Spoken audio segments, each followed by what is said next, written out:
Well, I used to play on the courts on the outside over there near the tennis court before they even built the gym. We used to play on the outdoor courts. And then Harold Freeman and Daryl Jacobs told me they was building a gym here, and I was always coming down here. And so it just kind of just evolved into, me hanging around the park. And my brother, coached back in Akron, Ohio. He was LeBron James' first coach. So I figured that, hey, coaching was in my blood as well. So I just started coaching kids, and I just fell in love with it.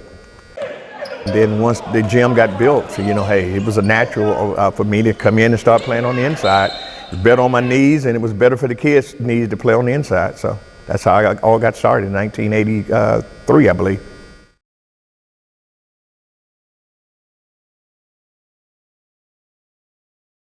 Well, basically, it was a guy by the name of Harold Freeman. And we had a regular program, but we wanted to get the young kids started. So we started the biddy program, and they started on a little small basket, and they couldn't dribble. And Harold and I was just teaching them the basic fundamental of just, the game of basketball, how to dribble, and just how to pass the ball and how to play team basketball and be good teammates. So it was Harold Freeman along with another guy named Dr. Daryl Jacobs. He's a chiropractor now, but Harold was more instrumental in being involved with the kids day to day, because Harold, had the baseball program, the basketball program. So Harold was a natural. He was one of the most instrumental, influential guys to help me get started into the coaching business.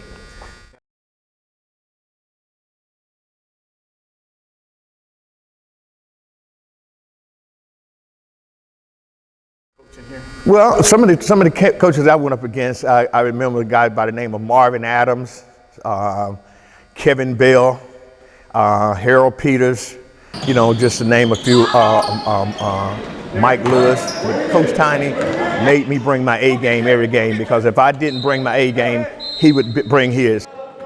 We just came in every Saturday. You better bring your A game, because Rancho was like the place to be. The gym was packed, and it was loud, and all the kids was here ready to go. So, and I always wanted to coach the Lakers. That was my team now, and I'm still a Laker fan, and I wanted to coach the Lakers. I wouldn't want to coach. They tried to give me some other team, the Celtics. No. I want the Lakers, and I've been coaching the Lakers ever since I started here.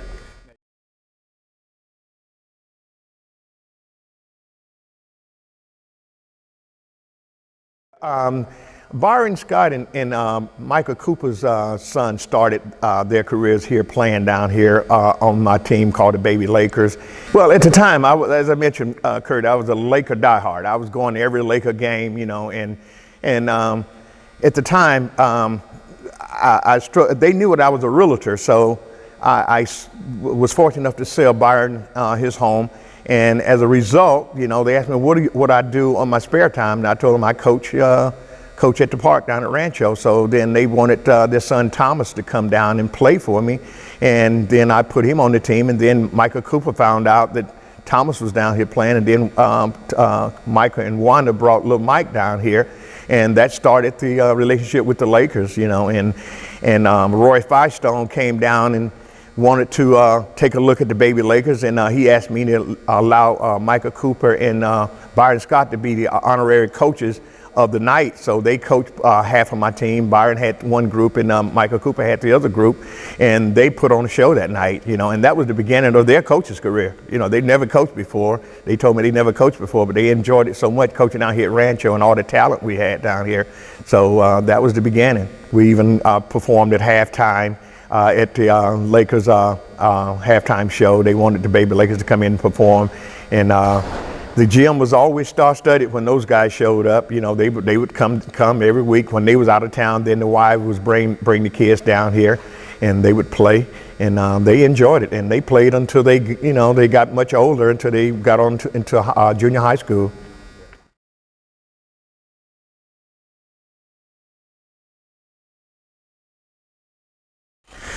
Well, it's kind of a bittersweet story, because it's so many memories in this gym here. We consider this gym here, Rancho, the Mecca. We control Riddell Boulevard. We really control the city.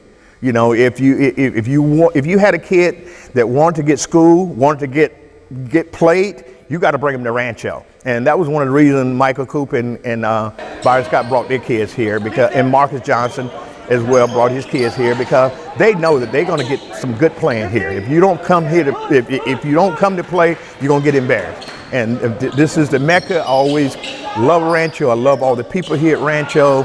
And the last guy I must, give credit to, now that the gym is closing, is by the guy, name is Coach Phillip.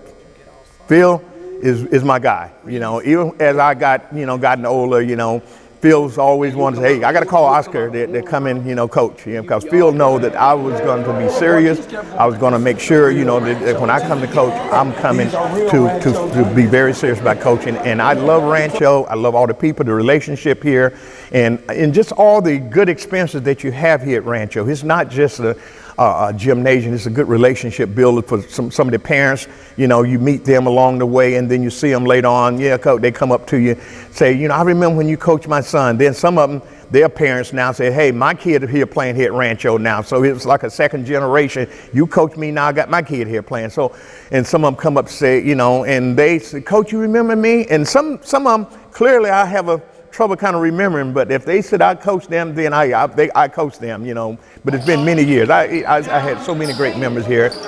One of the championship teams I had here was my son, Marlon, along with a kid by the name of Cadiz, Mike Lewis Jr.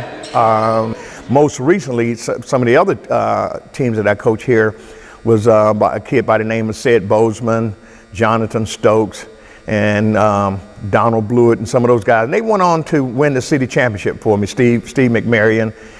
We took city championship down to Sports Arena with that group, and that was a very talented group. And some of those guys went on to play D1, and to this day, I'm proud of them. But Coach Phillip, I know that if he's here when they open the new gym, I'm all in.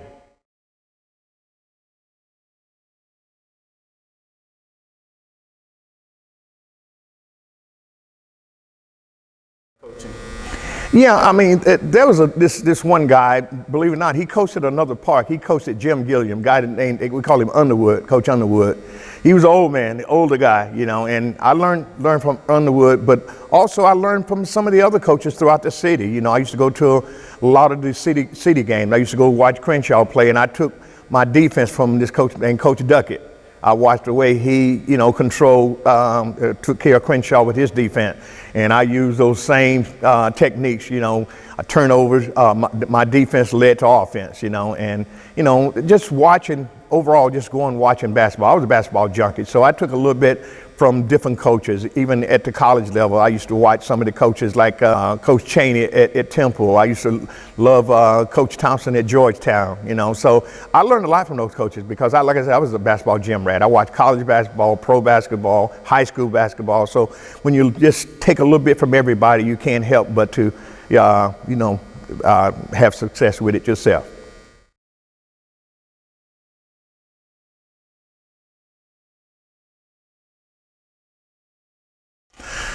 One of the main things I would tell them is to have patience. When you're dealing with kids, you got to have patience with them. They don't have the skills that you have at that time, so you have to have patience. You have to be able to teach them, understand they're going to make mistakes. Also, allow them to have fun while they're playing. This is not a job for them. They should have fun when they're playing. And as long as they're having fun, I've found that most of the players that plays for me, they consider me a coach's player because I allowed them to have fun.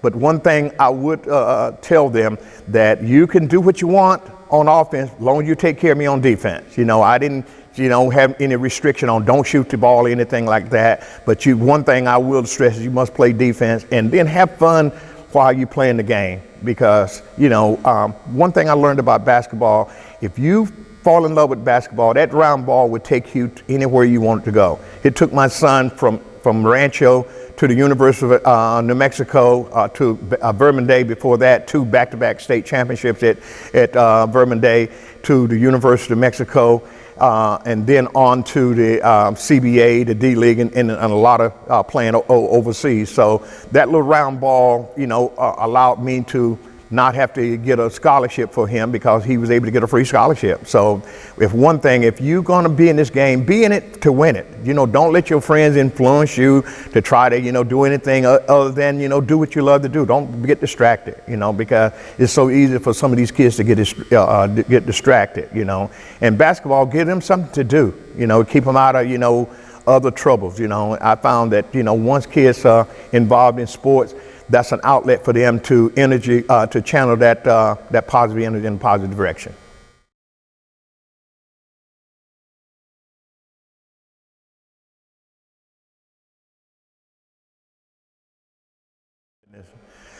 Violet Parmer. So what can I say about her? I learned so much from Violet Parmer as an official. My pet peeves, when you're coaching, you have things that you try to, draw the referee's attention to. And my pet peeves, when the guys is camping out in the lane, I would holler, 3, 3, 3. And Violet would never even look my way, never make a call. So at halftime, I went over to her and I said, Violet, the guys camping out in the lane, I'm hollering 3, 3. I'm yelling 3, 3, 3. And she just read back and said, Oscar, my count don't start until yours stop. And so, but the moral of the story is she told me, I let no coaches influence me. So long as you hollering 3, my count don't start. And she also was the first one to give me a technical foul in park and rec. Because I kind of, kept getting on her, she warned me, said, hey, Oscar, I've heard enough now. Let me get this. And then I kind of stomped my foot at her and then kind of maybe, made an aggressive, stance like I was, trying to influence her call. And she turned around and said, and I said, what? She said, Tech, the next one you're going to be out of here. So I was on my best behavior after that, but I did learn that she was the first one to ever give me a technical foul in park and rec. But she was a good official. She went on to officiate in the NBA, but she was a director here as well, and she was a great official. But she taught me a lot about, letting the referees do their game, and you go coach your team, and that's what I learned from her.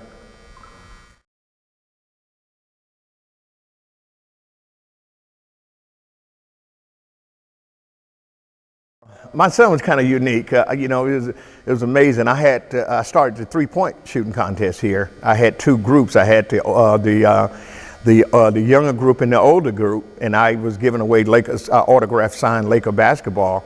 And my son won the younger group, and he was begging me to play to shoot in the older group, so I put him in that group, and he won that group too. And we still have those autographed Laker basketballs at home now. And a lot of the fans didn't want me to put my son in both divisions, but he was well enough to shoot in the other division. So, I put him in the other division. He won the upper division as well. And one thing about coaching your son, you got to be hard on him because most of the parents think that you're going to show favoritism. And I'm one of the coaches that don't show favoritism. I was hard on him than I was on some of the other kids. But I must admit, I knew when the game started, I had one guy that I know that I could count on, and that was him. When the game is on the line, he goes to the line and get those free throws. Unlike a lot of kids, they freeze at the line. Those free throws is good. If he got fouled late in the game, I can count those 2 points. And I know that, I had one guy good to go, every game. He was, sometimes he'd get angry because when he would try to leak out and not play defense, and I would tell the players, don't throw it out there to him unless he's going to get back and play defense. So. But the bottom line is, I enjoyed coaching him along with some of the other great players that played here along with him.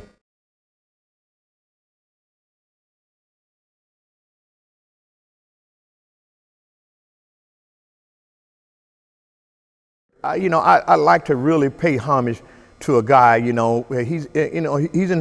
health has kind of failed a little bit. Unfortunately, a guy by the name of Harold Freeman, unfortunately he had a stroke, but one thing I can say about Harold was another Rancho diehard. He would do anything for these kids here at Rancho, and unfortunately, his health, kind of, got the best of him. But I wouldn't be here talking to you and coaching at Rancho if it wasn't for Harold Freeman.